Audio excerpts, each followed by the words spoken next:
24 अगस्त 2001 की रात air transit की फ्लाइट टोरंटो से लिस्बन के लिए उड़ान भरती है। 39,000 फीट की ऊंचाई पर अटलांटिक ओशियन के बीचों बीच प्लेन के दोनों इंजन अचानक बंद हो जाते हैं क्योंकि फ्यूल खत्म हो चुका था और नीचे सिर्फ पानी ही पानी दिखाई दे रहा था और नजदीकी एयरपोर्ट 120 किलोमीटर दूर था जहां पहुंचना नामुमकिन था। और इस सिचुएशन का सिर्फ एक ही अंजाम दिखाई दे रहा है, वो है मौत। क्या इस प्लेन का कोई चमत्कारी अंत हुआ? आइए जाने इस खौफनाक कहानी को जो आपको हैरान कर देगी। 23 अगस्त 2001 की शाम कैनेडियन एयरलाइन एयर ट्रांजिट की फ्लाइट टोरंटो एयरपोर्ट से पुर्तगाल के लिस्बन शहर जाने की तैयारी कर रही थी। अब क्योंकि यह 7 घंटे की नॉन स्टॉप फ्लाइट होने वाली थी तो regular service and maintenance check करने के बाद इसमें 48 मेट्रिक टन फ्यूल डाला गया। ये एयरबेस A330 प्लेन था जो उस समय का सबसे एडवांस और सबसे सेफ एयरक्राफ्ट माना जाता था। 48 वर्षीय कैप्टन रॉबर्ट पिश को 16,800 फ्लाइट घंटे का एक्सपीरियंस था, जबकि फर्स्ट ऑफिसर द दिगर भी 4,800 घंटे प्लेन उड़ा चुके थे और दोनों ही एयरबस A330 प्लेन को पहले भी कई बार उड़ा चुके थे। कुछ ही देर में फ्लाइट में 293 पैसेंजर्स और 13 क्रू मेंबर्स सवार हो जाते हैं और रात के करीब 9 बजे प्लेन टोरंटो के एयरपोर्ट से सफल उड़ान भरता अब पायलट धीरे धीरे लिस्बन ले जाने के लिए अटलांटिक ओशन की तरफ मोड़ लेते हैं। चंद ही मिनटों में प्लेन अपने क्रूजिंग एल्टीट्यूड 39,000 फीट तक पहुंच जाता है। अब इस तरह की लॉन्ग फ्लाइट्स पर पायलट का ज्यादा काम नहीं होता क्योंकि ज्यादातर काम ऑटो पायलट सिस्टम ही करता है। पायलट सिर्फ सिचुएशन मॉनिटर करते हैं और समय समय पर कंट्रोल टावर को अपनी लोकेशन से अपडेट देते रहते हैं। इस प्लेन को उड़ान भरे 4 घंटे गुजर चुके थे। अब तक सब कुछ नॉर्मल चल रहा था और प्लेन में सवार ज्यादातर पैसेंजर्स गहरी नींद में सो चुके थे। कुछ मिनटों में जहाज अटलांटिक ओशियन के बीचों बीच पहुंच चुका था। तभी कैप्टन रॉबर्ट पिश की नजर प्लेन के इंजन नंबर 2 के कंट्रोल पैनल की तरफ पड़ी, जहां कुछ अब नॉर्मल रीडिंग्स आ रही थी, यानी खतरे की घंटी बज चुकी थी। और इसी के साथ फ्लाइट के पायलट की कड़ी परीक्षा का आगाज हो गया। रात के करीब 1 बजे पायलट ने देखा कि राइट साइड के इंजन में ऑयल प्रेशर काफी बढ़ चुका था, साथ ही ऑयल की क्वांटिटी कम और ऑयल टेम्परेचर भी लो इंडिकेट हो रहा था। इस तरह का एरर दोनों पायलट अपने करियर में पहली बार देख रहे थे, क्योंकि स्कूटर से लेकर प्लेन तक जब भी कोई इंजन ज्यादा देर तक ऑपरेशनल होता है तो धीरे धीरे उसका तापमान बढ़ता है, लेकिन यहाँ तो टेम्परेचर रैपिडली ड्रॉप हो रहा था जो किसी भी तरह से नॉर्मल नहीं था। इसलिए दोनों ही पायलट तुरंत फ्लाइट मैनुअल को देखते हैं, लेकिन उसमें उन्हें कुछ भी नहीं मिलता। तभी देरी ना करते हुए पायलट सीधा कनाडा में स्थित एयर ट्रांजिट के मेंटेनेंस कंट्रोल सेंटर में फोन घुमाते हैं और इस प्रॉब्लम के बारे में बताते हैं, लेकिन जवाब में उन्हें सिर्फ इतना कहा जाता है कि आप एरर को मॉनिटर करते रहे और हमें इस बारे में जैसे ही कुछ पता चलेगा हम आपसे कांटेक्ट करेंगे। अब भले ही कॉकपिट में फॉल्टी रीडिंग दिख रही हो, लेकिन उड़ान में कोई दिक्कत नहीं थी, इसलिए पायलट ये सोचकर रिलैक्स हो गए कि शायद कोई फॉल्ट सेंसर ऑयल की गलत रीडिंग दे रहा है। लेकिन आगे उनके साथ जो होने वाला था वह हादसा आज भी एयर एक्सीडेंट की हिस्ट्री में काले अक्षरों में लिखा हुआ है। खैर, करीब आधा घंटा बीत गया। तभी कॉकपिट की स्क्रीन पर कैप्टन के सामने एक और एडवाइजरी मैसेज डिस्प्ले हुआ, लेकिन यह मैसेज ऑयल से रिलेटेड नहीं बल्कि फ्यूल से रिलेटेड था। दरअसल कमर्शियल एयरलाइंस का फ्यूल उनके विंग्स में इक्वल डिस्ट्रीब्यूटर होता है, लेकिन स्क्रीन में वार्निंग दिखी कि लेफ्ट विंग के मुकाबले राइट विंग में फ्यूल कम है। लेकिन यह परेशानी भी पायलट को ज्यादा बड़ी नहीं लगी, क्योंकि कई बार सिर्फ कुछ लीटर फ्यूल कम ज्यादा होने पर भी ऐसी वार्निंग्स आ जाती है।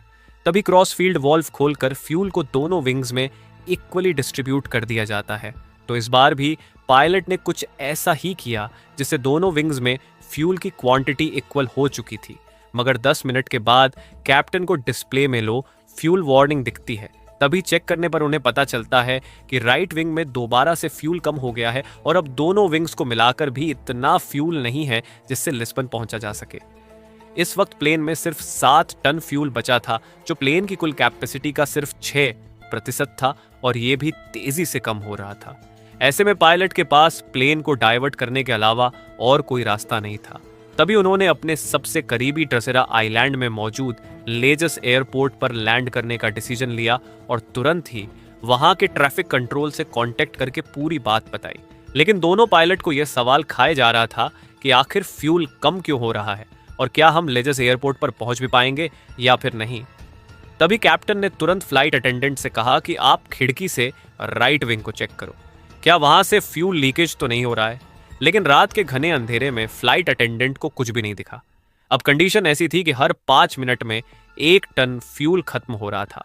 अब उनके पास सिर्फ 25 मिनटों का फ्यूल बचा था, जिससे टर्सेरा आइलैंड पहुंचना भी मुमकिन नहीं था। तभी मेंटेनेंस टीम ने कैप्टन से कहा कि आप प्लेन को 20,000 फीट की ऊंचाई पर ले जाइए ताकि फ्यूल लीकेज कंफर्म हो जाए। लेकिन कैप्टन ने ऐसा करने से साफ इनकार कर दिया, क्योंकि उनका मानना था कि अगर फ्यूल लीकेज कंफर्म हो भी गया तो भी हम फिर से 39,000 फीट की हाइट नहीं पकड़ पाएंगे और कम से कम 39,000 फीट से ग्लाइडिंग करके कुछ किलोमीटर और आगे तो आया जा सकता है। तभी अचानक से प्लेन के राइट इंजन ने आग पकड़ ली, जिससे यह कंफर्म हो गया कि लीक हो रहा है। इस धमाके से अंदर बैठे पैसेंजर्स में अफरा तफरी मच गई, जिससे प्लेन शेक करने लगा। तभी कैप्टन ने पैसेंजर्स को शांत बैठने की रिक्वेस्ट की। प्लेन में अब 4.5 टन फ्यूल और सिर्फ एक इंजन बचा था, जिससे इतने बड़े प्लेन का क्रूज करना मुमकिन नहीं था। ऐसे में प्लेन का एल्टीट्यूड धीरे धीरे कम होने लगा। अब प्लेन में सिर्फ 600 ग्राम फ्यूल बचा था और वो भी अब अपनी मंजिल से 240 किलोमीटर दूर था। तभी कैप्टन को जिसका डर था वही हुआ। प्लेन का लेफ्ट इंजन भी अपने फुल थ्रस्ट पर चलने की वजह से जल गया और अब फ्लाइट बगैर किसी इंजन के अटलांटिक ओशन के ऊपर ग्लाइड करने लगा। साथ ही प्लेन का पावर सिस्टम भी ठप पड़ गया, जिससे पूरे केबिन में अंधेरा छा गया। हालांकि कॉकपिट के इंपॉर्टेंट इक्विपमेंट सब भी इमरजेंसी सपोर्ट पर चल रहे थे। अब लेजस एयरपोर्ट 120 किमी की दूरी पर था। प्लेन 30,000 फीट तक नीचे आ गया था। अब अगर प्लेन ग्लाइड करते हुए एयरपोर्ट तक नहीं पहुंच पाता तो उसे पानी में ही लैंड करना पड़ता। इसलिए क्रू मेंबर्स ने तुरंत पैसेंजर्स को प्रिपेयर करना शुरू कर दिया। लेकिन पानी में लैंड करना काफी खतरनाक होता है, क्योंकि इससे पैसेंजर्स को काफी इंपैक्ट का सामना करना पड़ता है और अगर इंपैक्ट से बच भी गए तो पानी में भी डूब सकते हैं। अब भारी कमर्शियल प्लेन को ग्लाइड करना काफी मुश्किल होता है। सब कुछ प्लेन के बीच कंट्रोल पर निर्भर था, जिसे पायलट मैन्युअली लीवर से कंट्रोल कर रहे थे। प्लेन की ऊंचाई 200 फीट पर मिनट की रफ्तार से कम हो रही थी, यानी अगले 15 मिनट फ्लाइट में सवार 306 लोग की जिंदगी या मौत की दास्तान लिखने वाले थे। कुछ मिनटों बाद प्लेन और एयरपोर्ट के बीच का डिस्टेंस 15 किलोमीटर तक पहुंच चुका था। इतने डिस्टेंस पर फ्लाइट का एल्टीट्यूड 3,000 फीट रखने की सलाह दी जाती है, जबकि इस प्लेन का एल्टीट्यूड 13,000 फीट था। लेकिन अगर कैप्टन फ्लाइट को आगे की तरफ झुकाकर एल्टीट्यूड को तेजी से कम करते तो 90% चांस थे। क्रैश लैंडिंग के ऐसे में पायलट ने वहीं पर एक 360 डिग्री टर्न लगाया, जिससे प्लेन और एयरपोर्ट के बीच का डिस्टेंस तो उतना ही था, लेकिन एल्टीट्यूड 8,000 फीट से कम होकर 5,000 फीट तक पहुंच चुका था, जो रिकमेंडेड लेवल से अब भी 2,000 फीट ज्यादा था। लेकिन अब 360 डिग्री लगाना पॉसिबल नहीं था, इसलिए पायलट ने प्लेन को एयरपोर्ट के रनवे की तरफ मोड़ा और फिर कुछ एस टर्न्स लगाए। इस जिगजैग पैटर्न में आगे पीछे होने से प्लेन को एल्टीट्यूड कम करने का कुछ एक्स्ट्रा टाइम मिला। अब नॉर्मली लैंडिंग के वक्त प्लेन की नोज को ऊपर रखने के लिए फ्लिप्स और इंजन थ्रस्ट का इस्तेमाल किया जाता है, लेकिन पायलट इंजन थ्रस्ट के बिना फ्लिप्स को भी नहीं खोल सकते थे, क्योंकि ऐसा करने से फ्लब से मिलने वाला एयर ड्रैग प्लेन को और आगे झुका देता और क्रैश लैंडिंग हो जाती। इसलिए पायलट ने फ्लैप को बंद रखते हुए लैंडिंग करने का डिसीजन लिया, जिससे प्लेन और रनवे के बीच काफी तेज टक्कर हुई और 12 मिनट में 8 टायर फट गए, जिससे प्लेन स्केट करता हुआ एक तरफ खिसक रहा था। लेकिन कैप्टन ने बड़ी ही सूझबूझ से धीरे धीरे ब्रेक लगाई और आखिरकार प्लेन रुक गया। लेकिन तभी प्लेन की लैंडिंग गियर में बड़े धमाके के साथ आग भड़क उठी। हालांकि रनवे के पास मौजूद इमरजेंसी क्रू ने उस आग को तुरंत ही बुझा दिया। इस तरह एयर ट्रांजिट फ्लाइट 236 के जाबाज पायलट ने 306 मुसाफिरों की जान बचाई और आज तक ये इतिहास का ऐसा इकलौता प्लेन है जिसने बगैर किसी इंजन के इतनी ज्यादा देर तक ग्लाइड करते हुए अपनी मंजिल तक पहुंचने का रिकॉर्ड बनाया है। लेकिन अब सवाल ये था कि गड़बड़ी हुई कहाँ थी इसे लेकर। जब इन्वेस्टिगेशन की गई तो पता चला कि टोरंटो में टेक ऑफ से पहले मेंटेनेंस के दौरान इंजीनियर्स ने प्लेन के इंजन का एक पार्ट चेंज किया था जो परफेक्टली फिट नहीं हुआ।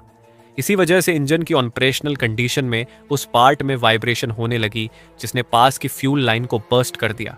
वहीं पायलट की भी ये गलती बताई गई कि उन्होंने फ्यूल लीकेज पर ज्यादा गौर नहीं किया और क्रॉसफिट वॉल्व काफी देर तक खुला छोड़ दिया, जिससे इंजन 1 का फ्यूल भी इंजन 2 में जाकर लीक होने लगा और फ्यूल खत्म हो गया। अगर आप इस कंडीशन में रहते तो क्या करते ज़रूर बताइएगा और ऐसे ही वीडियोस आप हमारे चैनल में देख सकते हो। Thank you.